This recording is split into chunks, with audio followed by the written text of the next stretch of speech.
Hello students, आज की इस वीडियो में हम देखेंगे इलेक्ट्रिक विभव का मापन। पिछले वीडियो में हमने देखा था इलेक्ट्रोड रिएक्शन एंड उनके एक्सप्रेशन प्रदर्शन कैसे करते हैं। मेरे ख्याल से उम्मीद है कि अब हम कल के वीडियो को देख करके किसी भी इलेक्ट्रोड के अभिक्रिया का प्रदर्शन कर सकते हैं। आज हम देखेंगे इलेक्ट्रोड विभव का मापन। लगातार अगर आप वीडियो देखते रहेंगे तो पूरी कॉन्सेप्ट आपके ब्रेन पर स्थिर होता रहेगा। तो पिछले वीडियो की तरह फिर मेरे साथ जुड़ने के लिए आप कुछ सेकंड अपनी आंखें बंद कीजिए। ओके, चलिए आज हम देखते हैं इलेक्ट्रोड विभव का मापन। ये कहलाता है मेजरमेंट of electrode potential।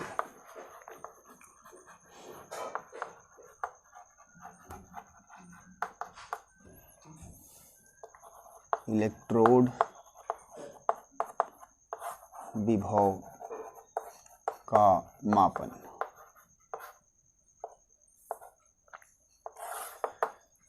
जैसा कि पिछले वीडियो में हमने देखा कि हम किसी धातु के इलेक्ट्रोड्स बना सकते हैं। मान लो उसमें अगर जिंक इलेक्ट्रोड बनाना होगा तो जिंक की रॉड लेंगे, जिंक आयन के सॉल्यूशन में डीप करेंगे, इलेक्ट्रोड बन जाती है। परंतु आज हमको देखना है कि हमारे द्वारा बनाए गए इलेक्ट्रोड की इलेक्ट्रोड पोटेंशियल क्या है, उसको कैसे मापेंगे। तो यहाँ आपको बता दूँ, हम इलेक्ट्रोड का एक और दूसरा नाम है, इलेक्ट्रोड का एक दूसरा नाम होता है हाफ सेल। और हम जानते हैं कि यह अर्ध सेल की तरह व्यवहार करता है। तो पहली पॉइंट ये होगी कि इस इलेक्ट्रोड को मेज़र कर, इलेक्ट्रोड के इलेक्ट्रोड पोटेंशियल को मेज़र करने के लिए पहला कंडीशन है कि उस इलेक्ट्रोड्स को हम किसी ऐसे इलेक्ट्रोड से जोड़ करके सेल बनाएं जिसका इलेक्ट्रोड पोटेंशियल ज्ञात हो। और जिस इलेक्ट्रोड का इलेक्ट्रोड पोटेंशियल ज्ञात होता है उसको प्रमाणिक इलेक्ट्रोड या फिर स्टैंडर्ड इलेक्ट्रोड कहते हैं।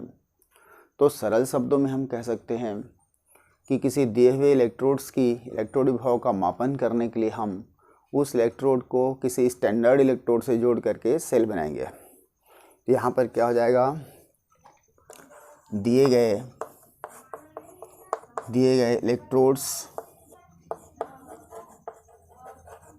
को किसी दूसरे स्टैंडर्ड इलेक्ट्रोड, इसको बोला जाता है प्रमाणिक इलेक्ट्रोड, प्रमाणिक स्टैंडर्ड इलेक्ट्रोड से जोड़कर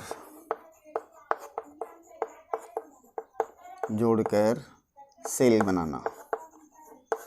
जब तक हम दिए गए इलेक्ट्रोड्स को स्टैंडर्ड इलेक्ट्रोड से जोड़ करके प्रमाणिक सेल नहीं बना पाएंगे, तब तक कि हम उस इलेक्ट्रोड का विभव का मापन नहीं कर सकते। तो पहला हमारे ध्यान होना चाहिए कि हम सेल बनाएं, और सेल बनाने के लिए रिक्वायर्ड है एक स्टैंडर्ड इलेक्ट्रोड होना चाहिए। यहाँ पर एक नंबर का प्रश्न है कि प्रमाणिक इलेक्ट्रोड किसे कहते हैं। यही क्वेश्चन के रूप में ले लेता हूँ मैं। कई बार परीक्षा में पूछा गया है प्रमाणिक इलेक्ट्रोड किसे कहते हैं। और इसलिए आप यहाँ के इसके आंसर के रूप में हो जाएगा, वह इलेक्ट्रोड जिसकी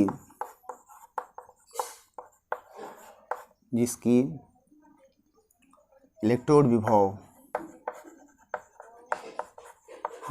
विभव ज्ञात हो। प्रमाणिक इलेक्ट्रोड के रूप में जनरली हम यहाँ पर दो इलेक्ट्रोड यूज़ किए जाते हैं। एक है हाइड्रोजन इलेक्ट्रोड, जिसका कल हमने या पिछले वीडियो में हमने देखा था हाइड्रोजन इलेक्ट्रोड क्या है, कैसे बनाया जाता है, क्या रिएक्शन होती है, कैसे स्प्रेड की जाती है। और दूसरा होता है कैलोमल इलेक्ट्रोड। कैलोमल इलेक्ट्रोड, तो ये दो इलेक्ट्रोड्स को जनरली प्रामाणिक इलेक्ट्रोड के रूप में हम यूज़ करेंगे। तो यहाँ पर हम यहाँ देखेंगे हाइड्रोजन इलेक्ट्रोड्स को। तो चलिए अब हम चलते हैं कि विभव का मापन कैसे करते हैं। तो यहाँ पर आपको बता दूँ, जैसे मान लो अगर हमको मैग्नीशियम इलेक्ट्रोड का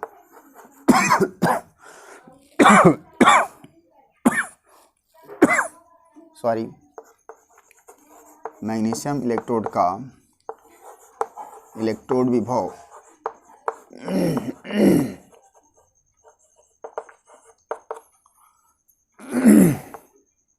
इलेक्ट्रोड पोटेंशियल मेज़र करना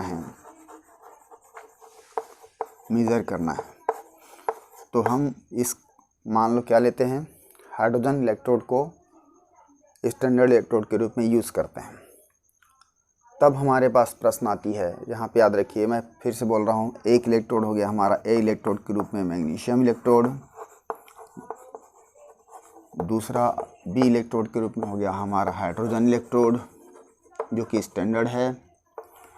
अब यहाँ पर जो प्रश्न आती है कि इनको सेल बनाते समय किसको किधर जोड़ें। जैसे कि मैं यहाँ सही तौर पर इसका अगर चित्र बनाता हूँ तब हम समझेंगे। मैग्नीशियम इलेक्ट्रोड का चित्र होगा।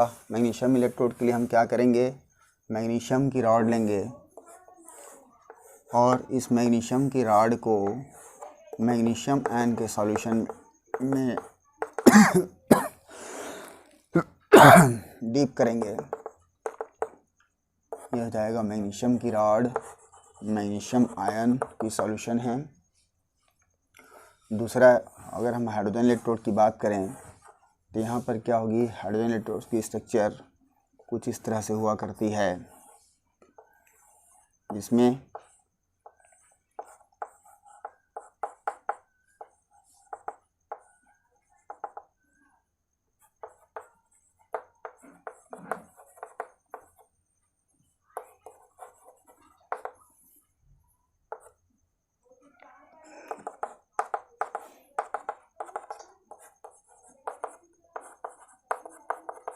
जिसकी सांद्रता 1 मोलर है। ये दो इलेक्ट्रोड मिल गया। अब कैसे जोड़ें, हमारे मन में दुविधा आएगी कि इसको इधर रखें, मैग्नीशियम इलेक्ट्रोड को लेफ्ट में रखें कि हाइड्रोजन इलेक्ट्रोड को लेफ्ट में रखें। अगर इसको लेफ्ट में रखते हैं तो ये राइट में रखेंगे, तब एक सेल बन सकती है, और अगर इसको लेफ्ट में रखते हैं तो ये राइट हो जाएगा, तब भी एक सेल बनती है। तो कौन सा सही क्रम है आपस में इनको जोड़कर सेल बनाने का। तब आप ध्यान में रखिएगा, जो मेटल हाइड्रोजन से ज़्यादा रिएक्टिव होते हैं, उन मेटल से बने इलेक्ट्रोड्स का इलेक्ट्रोड विभव मापन करने के लिए हाइड्रोजन इलेक्ट्रोड के साथ उनको हमेशा लेफ्ट में रखी जाती है। तो स्ट्रॉन्ग मेटल हाइड्रोजन के रिस्पेक्ट में जो स्ट्रॉन्ग मेटल होते हैं, स्ट्रॉन्ग मेटल है, जैसे हम ले लेते हैं सोडियम है, सोडियम का, जिंक का, Mg का, Pb का और भी। और यहाँ पर क्या होगी, वीक मेटल में हम ले सकते हैं सिल्वर है, कॉपर है, गोल्ड है। तो इनको अगर मेज़र करना है, ये बीच में रहता है हाइड्रोजन, तो ये क्या हो जाएगी, ये अधिक रिएक्टिव है, मोर रिएक्टिव, और ये होते हैं लेस रिएक्टिव। तो यहाँ पर आप ध्यान रखिएगा कि हाइड्रोजन से जो स्ट्रॉन्ग होते हैं उन धातुओं के इलेक्ट्रोड्स की विभव का मापन करने के लिए उनको हाइड्रोजन इलेक्ट्रोड के रिस्पेक्ट में लेफ्ट में रखी जाती है, और जिन धातुओं की क्रियाशीलता हाइड्रोजन से कम होती है उन धातुओं से बने इलेक्ट्रोड्स के विभव का मापन करने के लिए उनको हाइड्रोजन इलेक्ट्रोड के रिस्पेक्ट में राइट में रखी जाती है। क्योंकि हमको यहाँ पर प्रश्न बोलता है यहाँ पर मैग्नीशियम इलेक्ट्रोड्स की इलेक्ट्रोड विभव का मापन करना, तो हम यहाँ पर क्या करेंगे, चूँकि मैग्नीशियम हाइड्रोजन से अधिक स्ट्रॉन्ग है, इसलिए इस केस पर हम क्या करेंगे, इसको हाइड्रोजन इलेक्ट्रोड की रिस्पेक्ट में लेफ्ट में रखेंगे। तो इसकी व्यवस्था क्या हो जाएगी, और इसको हम क्या कर दें, वायर में कनेक्ट कर दें। यहाँ पे लगेगी गैल्वेनोमीटर। तो और इस पूरी व्यवस्था में यहाँ पर एक साल्ट ब्रिज लगती है, साल्ट ब्रिज। ये हो जाएगा हमारे पास साल्ट ब्रिज। तो ये तो हो जाएगी इन दोनों इलेक्ट्रोडों से बने सेल का स्ट्रक्चर। अब हम देखते हैं यहाँ पे कि चूंकि मैग्नीशियम स्ट्रॉन्ग है, ये क्या होगा, मैग्नीशियम पे रिएक्शन होगा। ये यहाँ क्या करेगी, Mg2+ 2E- मतलब इस इलेक्ट्रोड पर ऑक्सीडेशन होगा। ये एनोड का काम करेगा, मतलब सोर्स ऑफ इलेक्ट्रॉन काम कर रहा है।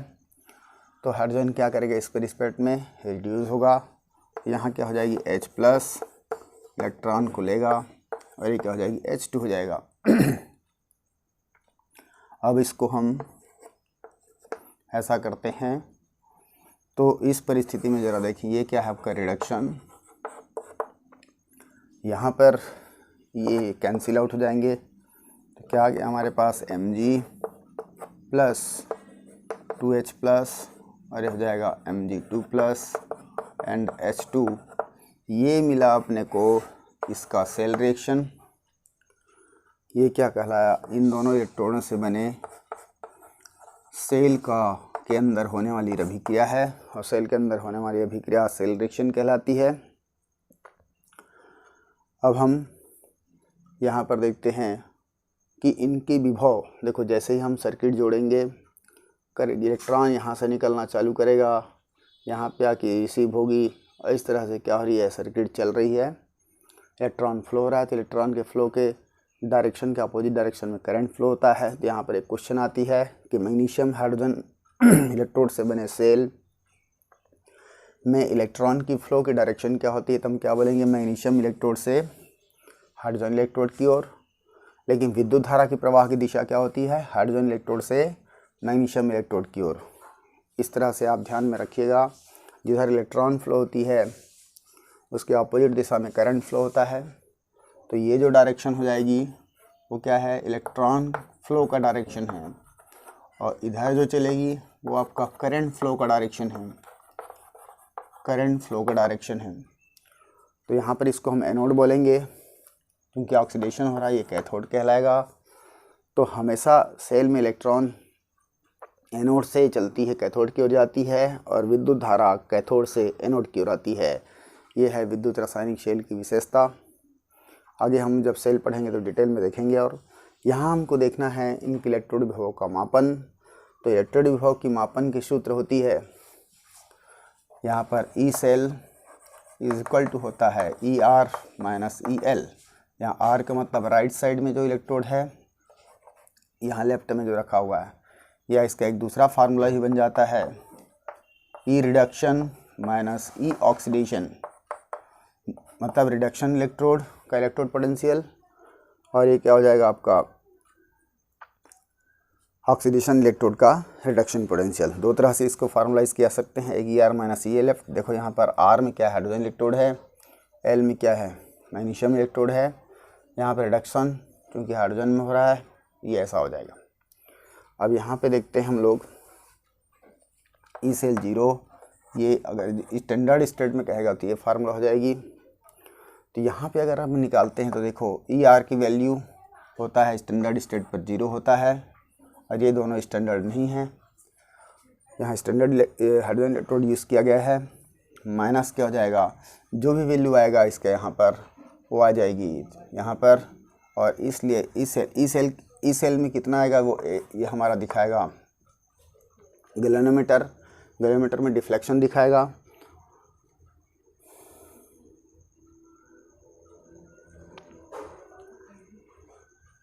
जैसे ये दिखाता है -2.6, तो ये हो जाएगा हमारा EL, और इसलिए EL इज इक्वल टू, यहाँ पर आ जाएगा हमारे पास EL इज इक्वल टू आया 2.36 वोल्ट।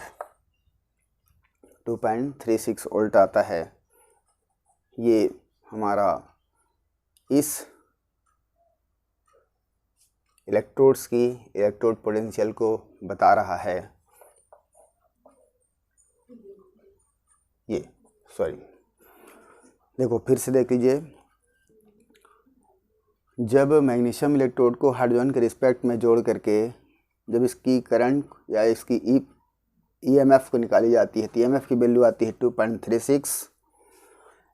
उस वैल्यू को इस फार्मूला में रखते हैं तो यहाँ पर ECl इक्वल टू 2.36 होगा। ER हाइड्रोजन इलेक्ट्रोड से 0 होता है तो EL इक्वल टू क्या हो जाएगी -236 वोल्ट, जो कि मैग्नीशियम इलेक्ट्रोड का इलेक्ट्रोड पोटेंशियल है। मैग्नीशियम इलेक्ट्रोड का इलेक्ट्रोड पोटेंशियल है। इसी तरह से एक और देखते हैं हम लोग, जैसे जिंक की बात करें, जिंक इलेक्ट्रोड का इलेक्ट्रोड पोटेंशियल निकालना है तो जिंक इलेक्ट्रोड के लिए क्या करते हैं हम लोग, जिंक भी स्ट्रॉन्ग मेटल है तो उसके रिस्पेक्ट में हाइड्रोजन को क्या करें, यहाँ पे मैं Zn का रॉड ले लेता हूँ, ये हो जाएगा Zn2+, बाकी व्यवस्थाएं सेम होगी। तो यहाँ पर इसकी फार्मूला अगर देखा जाए तो ये ECl इक्वल टू हो जाएगा ECl इक्वल टू हो जाएगा ER माइनस EL। यहाँ पर जब वैल्यू निकाली जाती है तो यहाँ गैल्वेनोमीटर की जो आता है वो आती है 0.76 वोल्ट आता है, तो ई से हो जाएगा 0.76 और यहाँ पर ER की वैल्यू 0 है और ये EL हो जाएगा तो हमारा EL आता है -0.76 वोल्ट, जो कि जिंक इलेक्ट्रोड का इलेक्ट्रोड पोटेंशियल है। इसी तरह से हम अन्य धातुओं के इलेक्ट्रोड्स की पोटेंशियल को मेजरमेंट कर सकते हैं। एक में जैसे मैं कॉपर की बात करूं, अगर मान लो हमको कॉपर इलेक्ट्रोड का निकालने के लिए बोलता है, तब उस परिस्थिति में ध्यान रखना है चूँकि कॉपर हाइड्रोजन की तुलना में लेस रिएक्टिव होता है इसलिए उसकी स्ट्रक्चर कुछ इस तरह से हो जाएगा। उस कंडीशन में कॉपर हाइड्रोजन इलेक्ट्रोड के रिस्पेक्ट में हाइड्रोजन राइट साइड में होगी। ये हो जाएगा हमारा कॉपर की रॉड,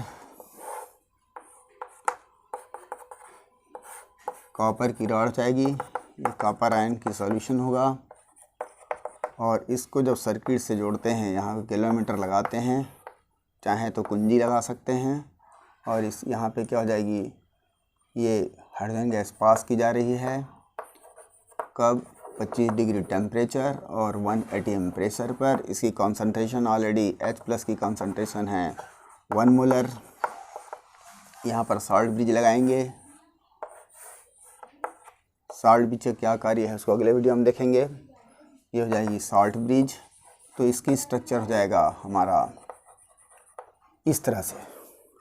जैसा कि पहले बताया मैं कि किसी इलेक्ट्रोड्स की पोटेंशियल को मेज़र करने के लिए हमको एक स्टैंडर्ड इलेक्ट्रोड की ज़रूरत पड़ती है। तो स्टैंडर्ड इलेक्ट्रोड के रूप में अगर हाइड्रोजन को चूज़ करते हैं तो हाइड्रोजन ऑक्सीडाइज भी हो सकता है, रिड्यूस भी हो सकता है, आपको मतलब बताया जा चुका है। वो एनोड की तरह भी काम कर सकता है, कैथोड की तरह भी काम कर सकता है।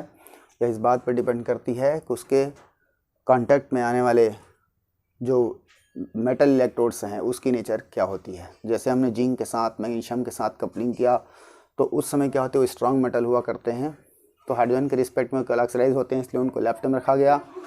चूँकि कॉपर की बात करते हैं तो कॉपर को हाइड्रोजन के साथ अगर कपलिंग की जाती है तो चूँकि कॉपर क्या करता है, वीक मेटल है, इसलिए हाइड्रोजन के रिस्पेक्ट में केवल रिड्यूस हो सकता है। इसलिए सेल बनाते समय हमने हाइड्रोजन इलेक्ट्रोड को लेफ्ट में रखा और कॉपर इलेक्ट्रोड को राइट में रखा। पहले भी बता चुका मैं कि ये पहली इंपॉर्टेंट पॉइंट होता है किसी इलेक्ट्रोड की मेजरमेंट के लिए कि जो दिया गया इलेक्ट्रोड है वह हाइड्रोजन इलेक्ट्रोड्स के रिस्पेक्ट में क्या नेचर रखता है, उसके हिसाब से उसकी अरेंजमेंट होगी। तो यहाँ पर देखें, अगर इसके लिए भी क्या होगी, ECl इज इक्वल टू होगा ER माइनस EL होगा। यहाँ पर जब इसको मेज़र किया जाता है तो ECl की वैल्यू आती है 0.34। तो यहाँ पर देखो ER के रूप में हमारा नहीं पता है, इसी का निकालना है और ये क्या जाता है, 0 हो जाता है। इसलिए ER क्या आया, ER की वैल्यू आया 0.34 प्लस का आ रहा है इतना वोल्ट, जो कि कॉपर इलेक्ट्रोड का इलेक्ट्रोड पोटेंशियल है। इस तरह से हम सभी इलेक्ट्रोड्स की इलेक्ट्रोड विभव का मापन कर सकते हैं हम स्टैंडर्ड इलेक्ट्रोड की मदद से। अगर हमको पूछे यहीं पर कि इसकी ये सेल रिएक्शन क्या है, तो सेल रिएक्शन को अगर देखें हम, सेल रिएक्शन किसके लिए, फॉर क्या बना है पर हाइड्रोजन और कॉपर इलेक्ट्रोड है ना, हाइड्रोजन कॉपर सेल के लिए। तो यहाँ पर हम देखते हैं ऑक्सीडेशन इलेक्ट्रोड के रूप में हाइड्रोजन यूज़ हो रहा है, इसलिए यहाँ पर ऑक्सीडाइज होगा तो क्या होगी, हाइड्रोजन H2, ये क्या करेगा H+, ये इस तरह से ऑक्सीडाइज होगी। और यहाँ पर कॉपर क्या होगी, Cu2+, 2E-, ये हो जाएगा Cu, ये होता है रिडक्शन। ये हाफ सेल रिएक्शन है, ये हाफ सेल रिएक्शन है, दोनों को जोड़ देंगे तो क्या मिलेगा, सेल रिएक्शन। इसको अगर काट दिया जाए तो यहाँ पर क्या हो जाएगी, H2+ हो जाएगा Cu2+, ये हो जाएगा 2H+ Cu। ये है हमारा सेल रिएक्शन, सेल रिएक्शन है ये।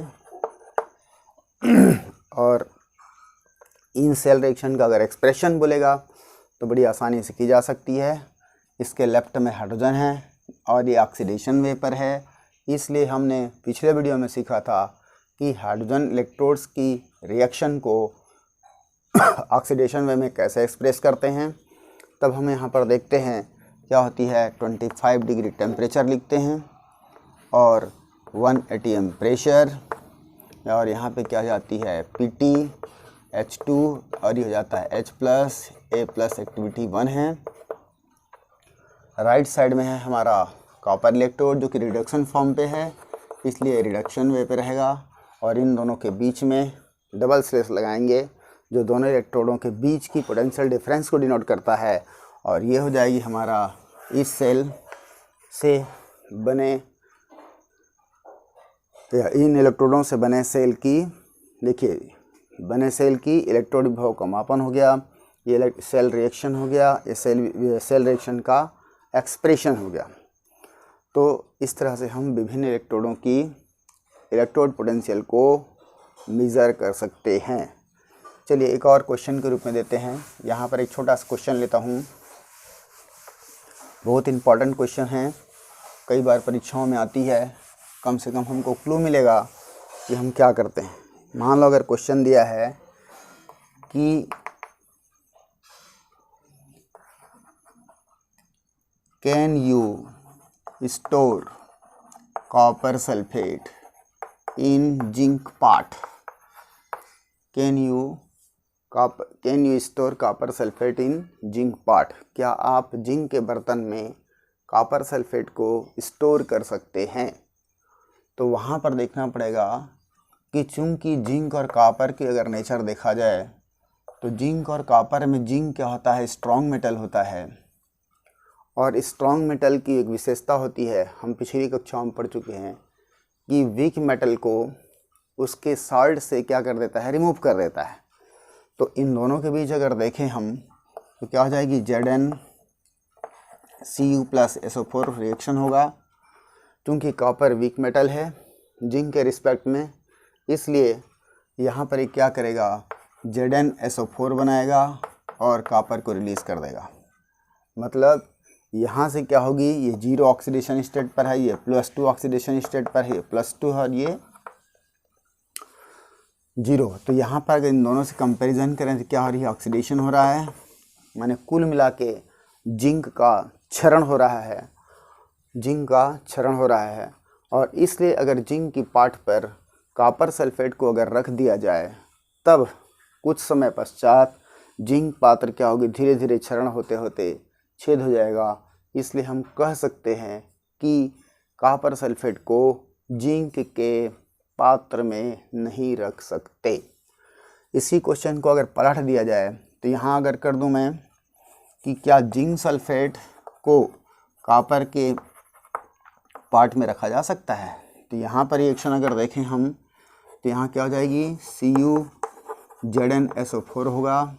और चूंकि जिंक स्ट्रॉन्ग मेटल है कॉपर वीक मेटल है, इसलिए वीक मेटल कभी स्ट्रॉन्ग मेटल को उसके सॉल्ट से रिमूव नहीं कर सकता, इसलिए यहाँ पर रिएक्शन नहीं होगी, और रिएक्शन नहीं होगी इसलिए कॉपर का क्षरण नहीं होगा, और इसलिए जिंक सल्फेट को कॉपर के पार्ट में रखी जा सकती है, कॉपर की पार्ट में रखी जा सकती है। इसी तरह से अगर हम देखें कुछ और एग्जाम्पल के रूप में देख सकते हैं,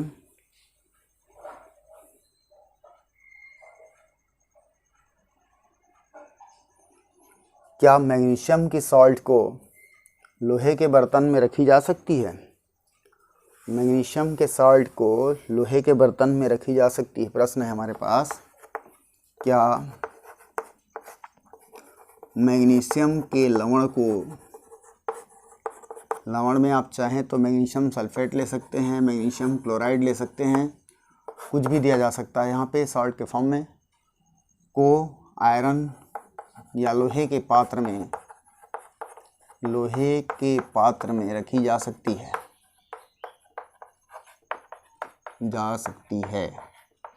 तो यहाँ पर हमारा उत्तर क्या होगा देखते हैं। देखो यहाँ पर क्या होगी, आयरन, ये आयरन और ये है मैग्नीशियम सल्फेट, पहचानना होगा कौन स्ट्रॉन्ग है। तब हमको ध्यान रखना पड़ेगा मैग्नीशियम के रिस्पेक्ट में आयरन स्ट्रॉन्ग है, और इसलिए यहाँ पर ये रिएक्शन हो जाएगा FeSO4 और क्या बन जाएगी Mg। यहाँ देखो ये 0 है +2 है, मतलब इन दोनों के बीच ऑक्सीडेशन हो रहा है, और ऑक्सीडेशन होने की वजह से आयरन का पात्र क्षरित होते जाएगा, और क्षरित होने के कारण इस पदार्थ को, इस लवण को हम लोहे के पात्र पे नहीं रख सकते। लेकिन इसको उल्टा अगर कर दिया जाए तो आयरन सल्फेट को मैग्नीशियम के पात्र पे रखी जा सकती है।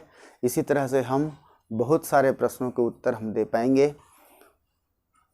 आज की वीडियो में इतना ही, आगे हम देखेंगे इलेक्ट्रोकेमिकल सीरीज़। तब तक के लिए आप पढ़ते रहिए, आगे बढ़ते रहिए। नमस्कार।